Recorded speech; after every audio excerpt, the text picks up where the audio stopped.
kind of like a stiff in the center because that's the message.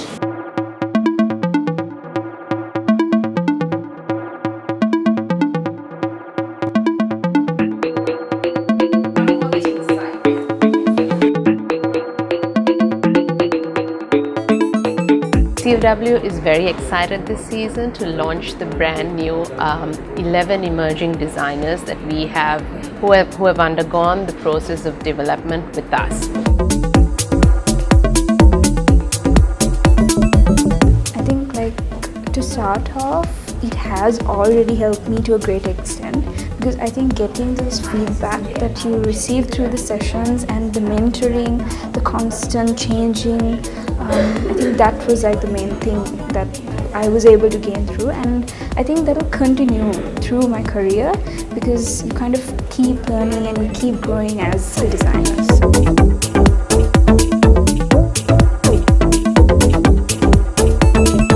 This is my first time as designing CFW RAM.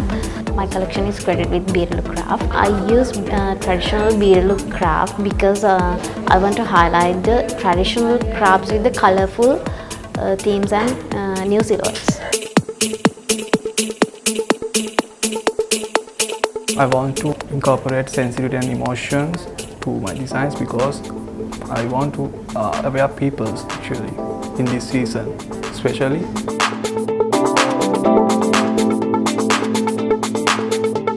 The whole process takes about a good 3 months, and what we are more happy is that we've got an overwhelming response of over 120 applications. We've sat through 3 months of downsizing that, going through interviews and coming down to the 11 that we've chosen to showcase this season.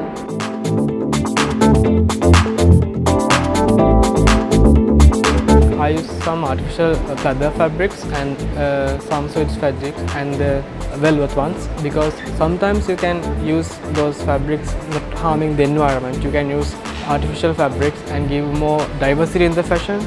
Like if you want to wear a leather thing, you can wear, and you can manage it with another fabric, velvets and stuff. That's what I want to do.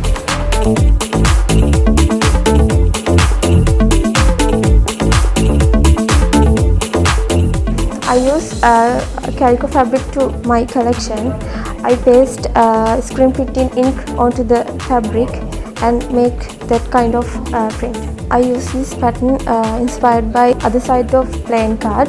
This print I took with the main shape of the plain card, like heart, diamond shapes.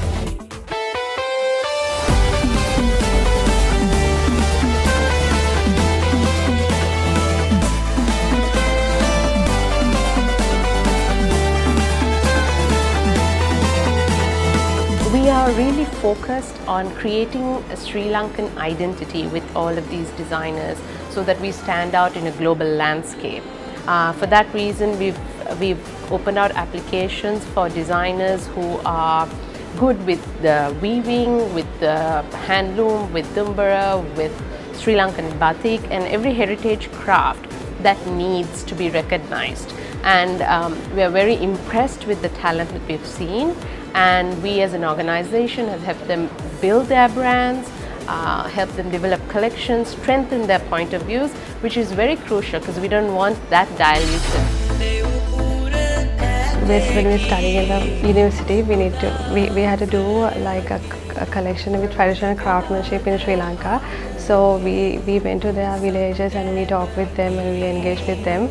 And after hearing their stories, they came with like a very historical background. They used to carve the king's crown and they used to do the king's sword and that heritage. But now seeing at them, they are like three-wheel drivers and they work at gas stations and they suffer a lot. That feeling came into mind. I have to help them in some way. So I thought, why not then CFW? Obviously a big opportunity, like bring them into the fashion arena and make the spotlight to them and keep them remember again.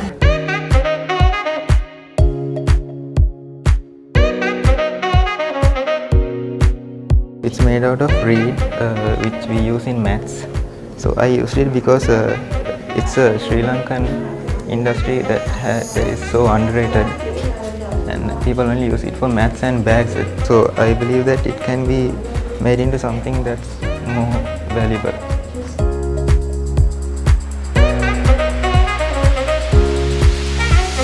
They go through a mentorship program of strengthening their point of view. This is something CFW has done for the past 18 years with every designer that you see that has come out from this system. And now in the past 7-8 years, we've had this whole program streamlined and made efficient so that we can churn out more and more younger designers. The development of these younger designers is so crucial to the fashion landscape of Sri Lanka and our country.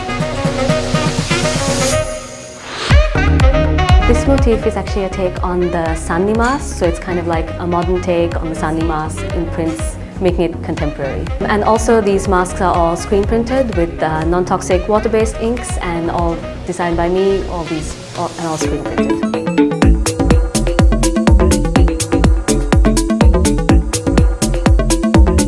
The inspiration behind my prints was ancient flags in Sri Lanka. So I borrowed florals and various animals that were drawn in it, which was not realistic per se, but slightly conceptualized and imaginary.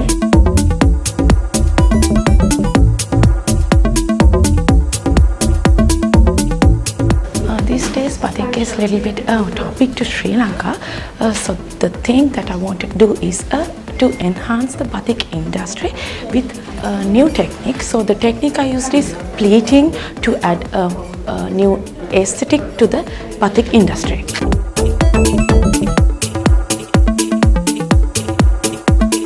So we need the best to come out of them from their perspective and not ours. And we are very excited to see them this year.